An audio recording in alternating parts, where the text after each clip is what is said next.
Halo semuanya, selamat datang di channelnya Sipa.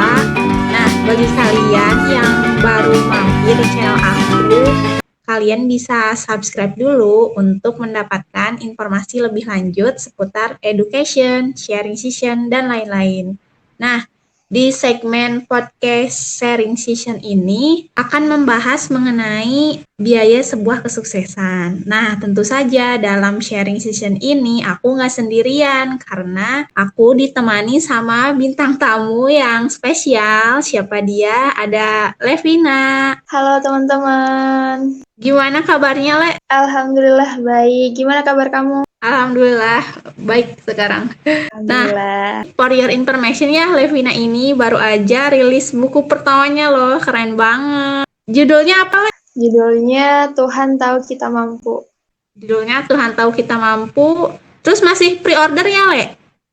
Ya, sekarang lagi pre-order tanggal 5 sampai tanggal 15 Januari. Untuk teman-teman yang mau dapat suntikan motivasi, bisa ikutan pre-ordernya. Nah, betul banget guys. Langsung aja ya, Le, kita bakal bahas topik mengenai, jadi kita sharing santai aja ya, Le, kayak biasanya. Topiknya tadi udah dijelasin mengenai biaya sebuah kesuksesan, di mana sumber materi dari diskusi yang akan dilaksanakan hari ini itu sumbernya dari akun official IG Motivasi Bisnis Digital. Nah, iya. Kalian bisa cari di situ. Nah, ya betul. Untuk berdasarkan dari materi itu ya, Le, karena dilihat itu gambarnya tuh mengenai tangga menuju kesuksesan. Iya, betul. Nah, ya. Nah, jadi di step pertama itu untuk mencapai sebuah kesuksesan, kita harus mulai dari rajin ibadah dulu. Dalam kurung itu kita bisa melaksanakan ibadah yang wajibnya, terus ditambah ibadah yang sunahnya gitu ya, Le? Iya, betul. Jadi kalau kita mau mencapai sebuah kesuksesan, itu emang benar-benar perlu yang namanya biaya buat membeli sebuah kesuksesan itu sendiri gitu. Nah, yang tangga pertama, kalau misalkan ini diibaratkan sebuah tangga, itu tangga pertama yang menjadi dasar dan tolakan, titik ukur, pokoknya yang paling dasar dari segalanya itu emang dari rajinnya ibadah kita gitu. Tapi di sini bukan hanya sekedar rajin, tapi gimana caranya supaya ibadah itu tuh emang benar-benar bukan hanya untuk melunturkan kewajiban kita, tapi emang benar-benar didasarkan pada kebutuhan kita pada Allah Subhanahu wa taala gitu. Tapi bukan kita datangnya pas butuh aja gitu sama Allah, tapi gimana caranya supaya hubungan kita baik gitu sama Allah gitu. Nah, iya betul banget. Jadi kayak aduh tertampar banget sih, kayak kadang kita tuh masih susah ya, kayak ibadah rajin-rajinnya aja pas ada butuhnya doang gitu, padahal aduh gak boleh sih sebenarnya itu. Iya benar. Emang kerasa banget sih ya pas kalau misalkan kita lagi ngerasa dunia tuh kayak nggak adil gitu buat kita. Kayak ngerasa tempat terbaik, tempat ternyaman buat nggak malu-malu buat curhat tuh ya cuman pas kita ibadah dan mendekatkan diri kepada Allah gitu ya Pak ya. Iya betul ya, betul. Jadi kayak lebih sebelum kita melangkah lebih jauh, alangkah lebih baiknya kita perbaiki dulu nih kualitas kita sama Allah, kayak ngelibatin mimpi kita, impian kita sama Allah gitu, biar jalannya tuh lebih di apa ya, ibaratnya tuh lebih dipermudah lah ya, lebih dibukakan gitu jalannya. Rajin ibadah itu kalau bisa kita melaksanakan yang wajib harus, dan kalaupun kita punya mimpi yang besar berarti kita harus gencarkan yang sunnah juga. Nah, berarti di tangga pertama ini intinya kita tuh harus memperbaiki dulu nih hubungan kita ke Allah. Kira-kira selama ini kita datang ke Allah tuh cuman pas butuhnya aja, atau emang benar-benar udah berdasarkan apa ya, kebutuhan kita sebagai makhluk yang emang diciptain buat ibadah gitu. Jadi jadikan Allah itu ya kita sama-sama menasihati ya, karena kita juga kan manusia pasti banyak salahnya gitu. Yang di sini juga bukan maksudnya menggurui, tapi kita sharing-sharing dan belajar bersama ya Pak ya. Ya, betul, betul, betul. Jadikan Allah sebagai prioritas kita gitu. Allah lagi, Allah terus, Allah selamanya. Nah, Gitu. iya betul. Jadi kalau sebelum kita ke hal-hal yang lain, prioritasin Allah dulu, Allah lagi, Allah terus ya, Le. Nah, setelah hal tuh udah melibatkan sama Allah, nah langkah selanjutnya kita harus meminta ridho orang tua ya, Le, gitu. Iya benar. Jadi ridho Allah di ridho Allah itu terletak pada ridho kedua orang tua kita dan itu kan udah ada hadisnya ya. Kalau murka Allah juga terletak pada murka orang tua gitu. Nah, di sini tuh kayak ada aku dapat sentilan juga dari hadis riwayat Ad-Dailami. Rasulullah pernah bersabda kayak gini, doa orang tua itu uh, yang digunakan untuk anaknya itu sama seperti doa terhadap umatnya gitu. Jadi kita kita udah tahu gitu ya, Nabi kalau misalkan doa untuk umatnya tuh seberapa tulusnya gitu, seberapa ikhlasnya meskipun kadang umatnya tuh nggak sama sekali nggak apa ya, nggak mau mengenali Nabi gitu. Nah, sama kayak orang tua kita, meskipun kita banyak salahnya, kadang melukai hati mereka tanpa kita sadari, tapi doa mereka tuh ke kita tulus banget. Jadi lebih Jadi, ke ini ya, kayak kita udah rajin ibadah gitu ya, udah mulai meningkatkan keimanan kita sama Allah, akan sangat percuma gitu ya ketika hubungan kita atau ya ibarat kata kayak kita tuh kurang melibatkan orang tua juga ya dalam setiap impian kita gitu karena kan ridho Allah ada di ridho orang tua juga gitu. jadi dari pengalaman juga ya Pak ya, kita masuk PTN, aku sebenarnya nggak boleh gitu ya. Ini mau cerita sedikit ke teman-teman. Aku sebenarnya kan dulu nggak boleh yang namanya kuliah gitu. Katanya ya udah kerja aja, mungkin karena satu belum ada tabungan gitu, takut biaya kuliah tuh kayak udah apa ya, orang tua tuh kayak udah eh, percaya sama omongan orang-orang gitu. Nah terus emang dari saudara-saudara aku tuh kebanyakan emang kerja gitu, nggak ada yang kuliah gitu.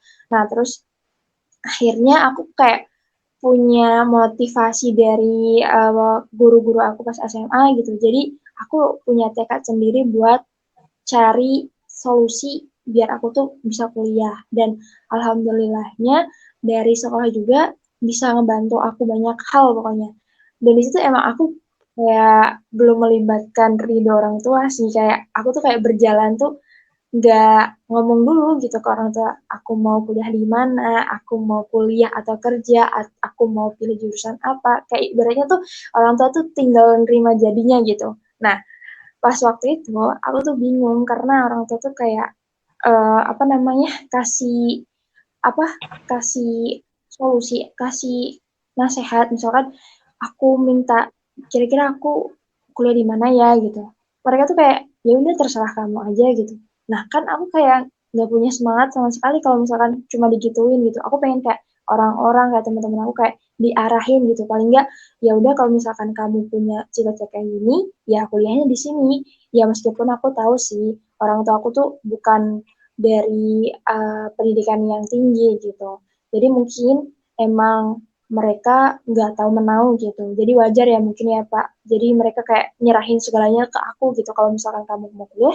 ya silahkan gitu. Tapi ya coba berjuang dulu. Mungkin secara tersiratnya mungkin kayak gitu sih. Iya, iya. Nah, terus waktu itu aku pokoknya pembukaan SNPTN tuh tinggal berapa hari lagi dan aku tuh nggak ada fiksasi buat apa namanya mau kemana gitu. Sampai akhirnya sebenarnya aku udah ada ya, tapi ternyata di universitas itu tuh gak menerima yang namanya SNPTN gitu. Jadi nerimanya itu yang Sekolah KIN. nah, nah yang itu aku Hmm. nangis di situ. Ya gimana? Kayak kayak putus harapan padahal masih banyak jalan ya. Iya. Mas bisa daftar juga, tapi aku tuh pengen dapat bidik misi gitu. Jadi aku bisa terbantu di situ. Nah, aku disaranin sama guru aku katanya, coba kamu daftar dulu di UPI gitu. Lah, UPI udah banyak Pak yang ini gitu, aku bilang kayak gitu. Nah, suatu hari di situ tuh coba aja dulu searching. Pas malam-malam aku search, nah di situ ternyata UPI tuh ada kamdanya gitu, aku baru tahu. Dan kan memang teman aku daftar di Serang ya, Kamdas Serang. Tapi aku tuh nggak tahu kalau misalkan lebih dari apa ya, lebih ada lagi dari Serang gitu. Aku kaget bener-bener kayak aku tuh nemu Tasikmalaya tuh kayak emang kepepet nggak sih? Tapi nggak kepepet, nggak bukan kepepet sih ya. Tapi emang baru, bener-bener baru. Jadi aku tahu Tasikmalaya sananya Bandung juga karena udah keterima di Tasik gitu. Kayak lucu banget. ini ini benar nggak sih gitu kayak kan teman aku tuh bilang ah Tasikmalaya tuh sananya Bandung masih jauh lagi. Hah, iya gitu. Pas aku cek ke map emang iya, aku benar-benar dibolehin nggak ya. Pas udah dapet lampu hijau itu aku pulang kan dengan hati senang tapi agak nggak senang sih soalnya kayak takut menerima respon dari keluarga itu kayak gimana gitu. Terus aku ngomong ya mereka meresponnya baik sih, alhamdulillah. Cuman kan belum ada kepastian tuh ya, Pak ya, Iya. buat bidik misinya ke atau belum. Nah, di situ aku kayak masih bimbang. Sedangkan Tasikmalaya itu kan jauh, terus transportasinya juga lumayan gitu. Jadi ya aku tunggu. Pokoknya pokoknya ya yang tangga pertama tadi buat ibadah dan berdoa itu emang benar-benar mustajab banget gitu. Pokoknya dan dan aku punya apa ya sebuah tips mungkin ya. Sebenarnya ini ada di buku aku tapi nggak apa-apa buat kalian spesial malam ini, Cie. Wih, Masya Allah. Jadi tipsnya itu yang pertama, kalian kalau punya mimpi dan benar-benar nggak tahu mau gimana buat cari apa buat nyampai mimpi itu gitu. Karena aku pengen kuliah di negeri dan itu tuh kayak dibiayain sama pemerintah gitu.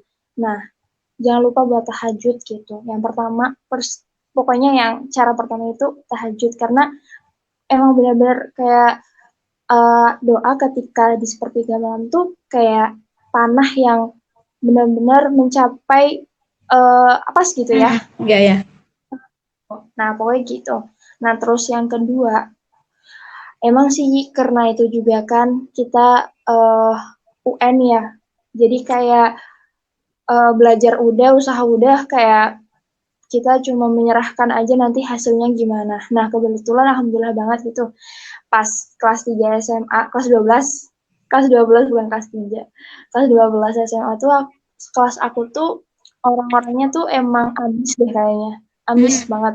Jadi, mereka tuh selain usahanya yang apa ya, ambis gitu, mereka juga kayak berlomba-lomba dalam ibadah gitu. Jadi aku juga kebawa gitu.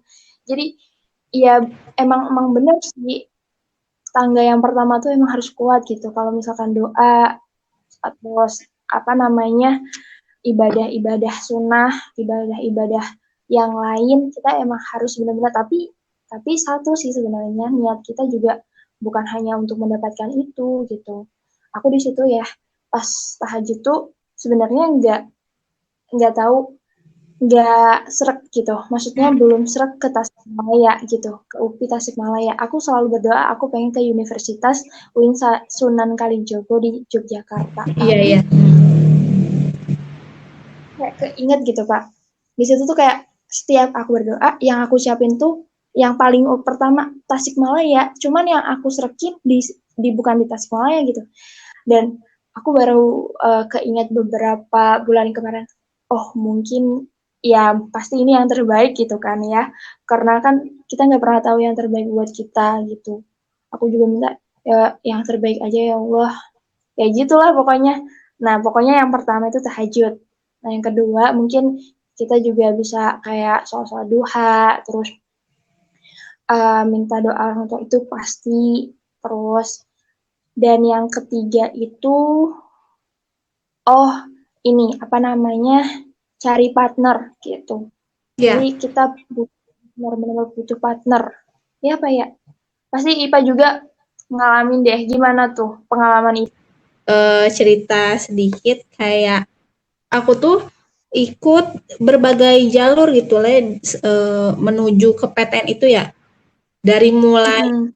SPAN, terus SNM, terus jalur mandiri yang di luar apa ya, pokoknya yang mandiri yang disediain sama unipnya masing-masing gitu. Terus tuh aku tuh bingung gitu, aku tuh kenapa ya gagal terus ya, padahal poin yang tangga pertama tuh aku tuh apa ya, ibarat kata tuh udah mulai deket gitu kuantitasnya sama Allah, ibadah Mm-mm. ditingkatin, kayak di sekolah juga sama teman-teman sholat duha gitu bareng-bareng, sholat tahajud mulai di apa ya ditingkatin juga, tapi kenapa gitu, terus kayaknya ada yang salah deh gitu. Nah, pas aku ngerenung gitu ya Le, yang pas aku tuh mulai mikir, bener-bener mikir salahnya di mana tuh ketika SNMPTN gagal. Terus Mm-mm. pas ngelamun itu kayak nggak tahu ya, ini tuh mungkin dikasih tahu sama Allah kayak kamu tuh sebenarnya ngejar impian tuh gak ngelibatin orang tua gitu, kayak kamu tuh ini ego sendiri, kayak mementingkan ego sendiri, jadi kayak ya udahlah orang tua ikut aja pokoknya gitu. Jadi ternyata orang tua aku gak ridho, aku tuh aduh baru sadar di situ. Emang ya Allah benar-benar ya Pak, karena kadang orang tua ngiyain tapi hatinya menolak, itu kan juga apa ya rugi di kita juga. Bener bener lah bener, itu ini banget sih, penting banget juga. Jadi buat teman-teman yang nanti pengen ngejar mimpi impian gitu, selain eh, kita mendekatkan diri sama Allah, kita juga harus eh, ridho orang tua gitu, itu penting juga gitu. Banget. Kalau kalian ngalamin apa ya proses kayak aku, nggak dapat ridho orang tua karena harus kerja, maksudnya ada pilihan buat untuk kerja, ya cara meluluhkannya lewat Allah juga gitu. Hmm. Minta tolongnya ke Allah gitu. Buat ngeluluhin supaya orang tua kita gitu mensetujui kalau kita kuliah. Tapi pas kita udah kuliah, emang benar-benar harus dibuktikan gitu. Kalau kita emang benar-benar punya niat, punya tekad yang kuat buat ngejar mimpi lewat pendidikan gitu. Mm-mm. Oh iya, tips yang selanjutnya tadi ya, Pak, aku lanjutin ya. Boleh boleh. Ada satu lagi deh. Jadi yang selanjutnya itu selain tahajud, terus sholat-sholat yang lain, ibadah-ibadah yang lain, ridho orang tua, terus partner, dan yang keempat itu bantu kalau orang lain butuh bantuan. Bahkan kalau misalkan orang lain tuh nggak minta bantuan ke kita, tapi kita tahu orang lain itu tuh sebenarnya butuh bantuan gitu. Mm-mm. Ya meskipun kita membantunya secara full ya, meskipun sedikit, tapi mereka tuh pasti kata-kata yang terucap ke mereka dari mulut mereka tuh berupa doa buat kita gitu. Mm-mm. Betul betul.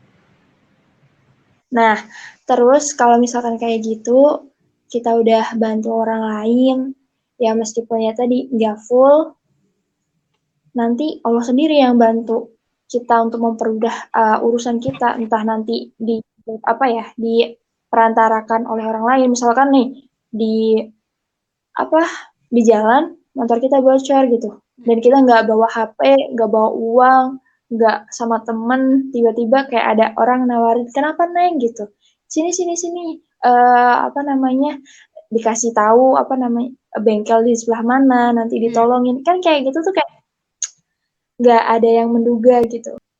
Kayak hal-hal sepele tapi kita tuh nggak tahu impact bagi orang lain tuh ternyata gede juga gitu. Iya benar benar benar benar banget Pak. Kayak dari orang tua kita harus punya motivasi diri gitu.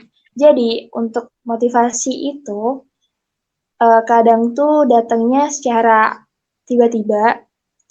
Secara tiba-tiba itu bisa dari sumbernya kan ada dua ya, internal sama eksternal. Bisa kedua-duanya ataupun nanti pas kita lihat perjuangan orang lain atau yang lainnya. Pokoknya motivasi itu emang kadang datangnya tiba-tiba, kadang juga emang dibentuk oleh diri kita sendiri gitu.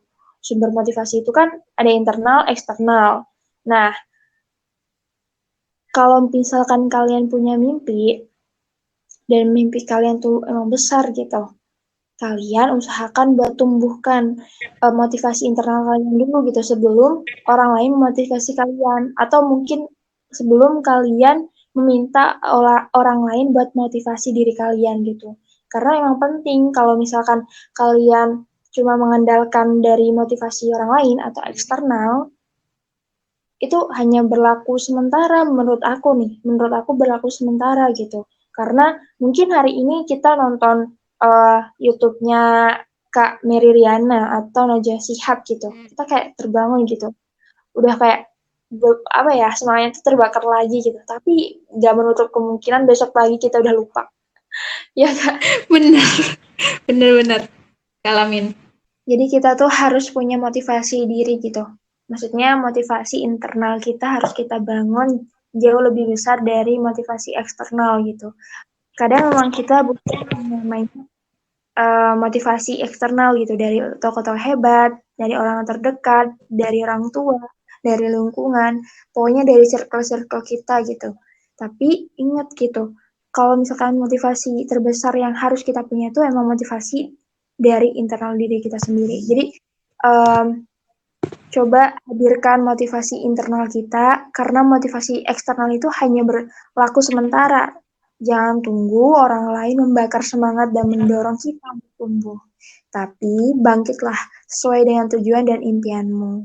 Jadilah versi terbaikmu untuk tumbuh. Masya Allah, betul banget.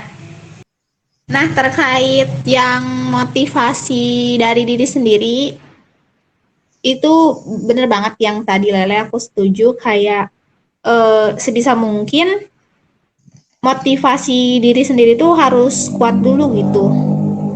Karena apa ya namanya tuh, emang iya gitu, kita juga perlu motivasi dari luar gitu. Tapi ketika motivasi yang dari luar itu apa ya namanya tuh kurang untuk membangkitkan semangat kita, ya yang bakal jadi kendali atau yang bakal menggerakkan ya sebisa mungkin motivasi dalam diri gitu. Benar.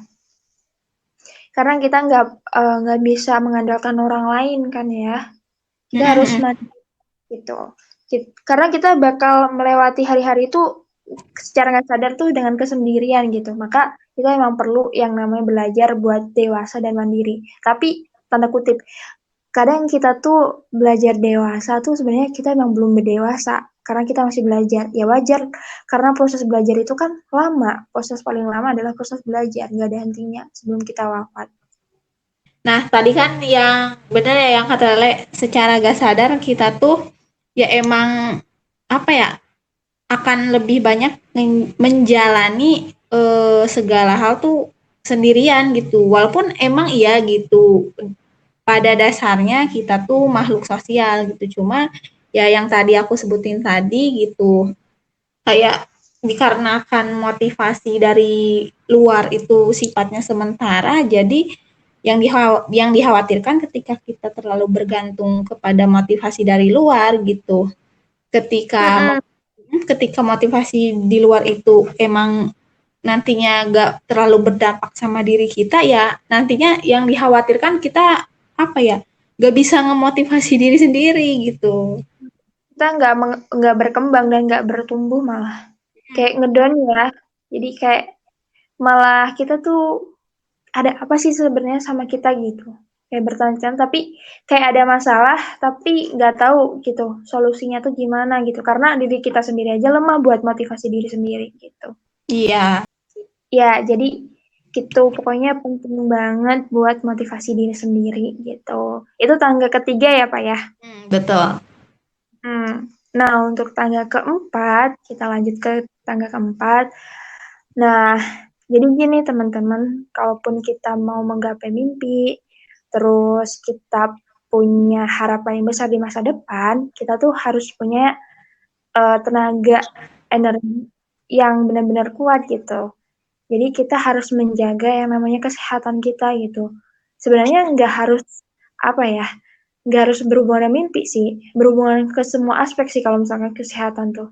Iya. Tapi spesifiknya mah ini ya, karena kita lagi ngebahas tentang uh, biaya sebuah kesuksesan gitu.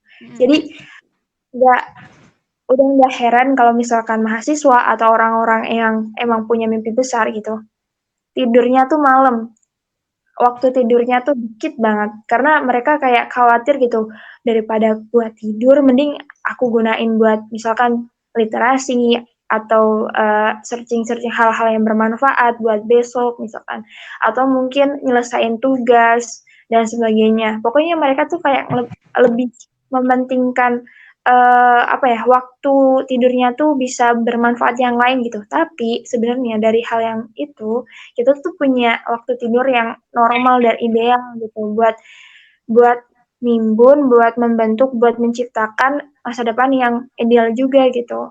Nah, seusia kita kan kalau nggak salah ini pernah baca gitu.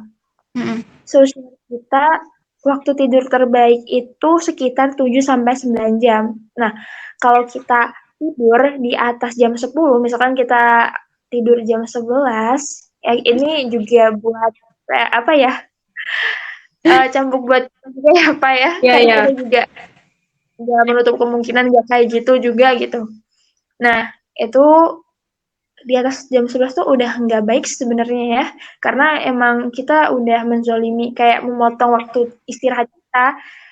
Nah, terus gimana supaya kita tetap sehat gitu? Ya berarti kita emang benar-benar harus manage waktu itu tuh dengan baik. Gimana kita mau tidur, gimana kita harus bekerja gitu. Jadi usahakan teman-teman dan aku sama Ipa buat tidur di bawah jam 11 malam. Karena kita juga pasti nanti ada kegiatan selanjutnya besok hari, meskipun kita tuh bisa mengerjakannya hari ini gitu. Nggak apa-apa sih sebenarnya, nggak apa-apa kalau cuma sekali dua kali gitu. Tapi ya kalau misalkan setiap hari itu bakal berdampak, punya impact masa depan kita gitu. Buat apa kalau misalkan kita sekarang sehat, nggak buat apa kalau misalkan sekarang sehat kita apa yang namanya kayak lembur, kayak gadang gitu. Terus buat ngejar mimpi itu, buat nabung masa depan. Tapi suatu saat nanti kita pas mau menikmati masa depan atau kesuksesan kita tuh kita malah sakit. Yang rugi siapa? Ya kan? Iya. Aku aku pernah ngebaca dari sebuah buku Jangan Takut Gagal. Itu kayak emang dari aspek orang yang mau sukses itu, aspek pertama itu harus jaga kesehatan. Karena kalau kita nggak menjaga kesehatan, ya bakal rugi gitu. Gak apa-apa sih. Jadi kalau kita memilih untuk tidur larut malam gitu, karena kita memang harus berkorban lebih besar gitu untuk masa depan yang lebih baik, untuk mimpi kita yang besar gitu. Tapi kesehatan memang tetap menjadi prioritas pertama untuk kita, karena akan menjadi sia-sia gitu kesuksesan kita, kebahagiaan kita. Kalau kita tumbuh dan menikmati kedewasaan dengan rasa sakit yang kita ciptakan beberapa tahun yang lalu. Jadi ya saran untuk kita semua, tetaplah untuk mencintai diri, self love yang Allah anugerahkan ini untuk kita. Iya, betul. Pokoknya jaga kesehatan teman-teman, apalagi sekarang lagi pandemi kayak gini. Usahakan buat jaga imun, jaga iman, biar tetap menjaga kewarasan. Kewarasan, mantap. Iya, jadi jaga iman, imun, sama kesehatan mental ya, Le, yang sekarang tuh kayaknya lagi di ininya banget. Benar-benar benar. Nah, aku setuju banget yang tadi Levina bilang kayak eh, kadang kita ya kalau emang lagi benar-benar ngejar suatu mimpi itu kadang kita gak memperdulikan diri sendiri gitu. Pokoknya terlalu ngepush, terlalu ngeporsir diri untuk ngejar mimpi dan kita tuh ngabain kesehatan kita Itu sendiri gitu. Dan itu aduh enggak deh, jangan-jangan pokoknya. kalau kita nggak sehat tuh kayak emang bener ngefek ke semuanya sih, ke ibadah, ke ngerjain tugas, ke mood, pokoknya semuanya. Tapi pas kita sehat kita lupa gitu kalau misalkan nanti dampaknya kita bakal sakit atau kayak gimana gitu. Bener, Le, bener. Nah, terus mungkin berhubungan juga ya, kita begadang nih, tapi kita jangan misalkan begadang deh. Jadi apa ya, bahasanya tidur larut malam gitu. Jadi tangga keempat itu jangan tidur malam. Mm-mm. Kalau kita tidur larut malam, ya jangan sering-sering lah, pokoknya kayak gitu. Kuncinya tetap jaga kesehatan kita. Karena kita pasti akan besok hari itu, pasti kita bakal bangun pagi gitu. Bakal ada aktivitas-aktivitas yang sama lagi kita kerjakan, atau mungkin ada yang baru gitu. Nah, berkaitan dengan bangun pagi nih, Pak. Mm. Pak pernah ngedengar nggak yang budaya dari kehidupan rakyat Jepang? Namanya Yang Ikigai. ya, Nah, mem- eh, ini menurut Evina dulu ya. ya boleh. Nah, bangun pagi atau Ikigai kalau dari kehidupan atau adat istiadatnya rakyat Jepang itu tuh kayak istilah yang menjelaskan kesenangan, makna kehidupan gitu. Jadi dari kata itu tuh kayak ikinya itu berarti kehidupan dan gai itu berarti nilai. Tapi ada yang mengekspresikan juga ikigai itu sebagai alasan untuk kembali bangun pada pagi hari. Jadi ketika kita punya ikigai, kita kayak punya alasan kenapa kita harus bangun pagi gitu. Kenapa kita harus um, menjalankan hari-hari dengan penuh semangat misalkan, atau mungkin penuh cita. Pokoknya kayak ibaratnya tuh ngalir tapi tetap ada tujuan gitu. Gitu. Ya, Jadi kalau menurut IPA ikigai IPA gimana? kalau yang aku coba search ya, itu Mm-mm. yang aku tangkep tuh kebanyakan yang 4 aspek itu loh, Le, yang kayak ikigai itu hubungannya sama apa yang kita suka, terus apa yang dunia butuhkan, terus kayak kita dibayar gak sih dengan apa yang kita suka, terus Iya, misi betul. buat kedepannya gimana. Nah, kayak gitu, Mm. Le. Iya, setuju. Ya aku beberapa kali baca juga kayak gitu Pak, bener. Kayak misalkan kegemaran kita tuh apa, misalkan kita menemukan passion atau apa, tapi kita tuh sebenarnya di situ tuh bukan tentang apa ya, Ikigai itu kayak mengajarkan bukan tentang kita menghasilkan uang gitu, bukan apa yang dunia butuhkan dari kita, bukan tentang menemukan passion gitu, passion kita, bukan tentang menemukan apa yang kita cintai, tapi dari sumber buku yang aku baca ini kayak Ikigai itu adalah mencintai apa yang kita kerjakan, mensyukuri keadaan yang sekarang, dan bersuka cita dalam hidup gitu. Jadi kalau ditarik kesimpulan, Ikigai itu tuh membuat diri kita tuh lebih bersemangat dan gak memperdulikan hal-hal yang bakal berdampak apa ya, negatif buat diri kita gitu. Karena dari isi-isi dari yang IPA tadi sebutkan tuh, kayak misalkan keahlian kita, profesi kita, bidang yang diminati, sebenarnya itu lebih ke mengenal diri sendiri ya Pak ya. Ya, betul. Tapi di Ikigai itu bukan tentang menemukan passion kita, kayak gitu. Jadi kayak kadang agak rancu sih, gimana gitu. Tapi kita pasti punya masing-masing dari orang tuh pasti punya Ikigai. Kenapa? kita ada alasan untuk bangun pagi atau mungkin kita punya alasan kenapa kita harus berjuang untuk hidup dan kenapa kita harus berjuang untuk mimpi-mimpi kita gitu. Terus ada cerita juga dari rakyat Jepang, itu dari buku juga Ikigai, The Master Book Ikigai kalau nggak salah. Jadi ada seorang chef, sushi atau apa ya, pokoknya dia tuh chef. Nah, apa ya, kayak punya Ikigai, jadi dia tuh bangun subuh cuma hanya pengen beli daging itu di pasar gitu. Ketika dia keluar dari rumah, kayak menuju perjalanan ke pasar itu, dia kayak ngehirup udara seger, kayak dia tuh udah suka gitu dengan keadaan-keadaan itu. Jadi kayak ngerasa nggak terbebani sama sekali buat ngelakuin hal itu. Padahal orang-orang tuh kayak heran gitu ke dia. Kenapa gitu mau beli daging yang kayak gitu, misalkan sepagi itu.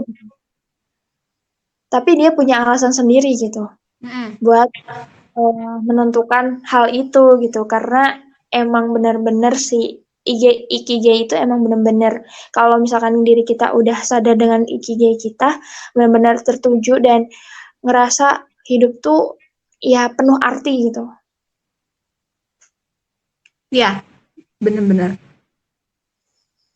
Mm-mm. Kayak sesimpel yang tadi Lele ceritain loh, karena orang bisa bangun pagi, ternyata ada alasan tertentu juga ya, Le. Apalagi kita sebagai umat Muslim ya ada kewajiban gitu bangun pagi buat sholat subuh gitu. Benar. Jadi ya emang berat sih ya buat bangun pagi, apalagi kalau misalkan kita tidurnya begadang gitu. Makanya jangan terlalu larut malam lah, usahakan ya kurangin lah. Kita berusaha, kita sama-sama usaha. Aku juga usaha, kalian juga usaha gitu. Iya, betul, sama-sama.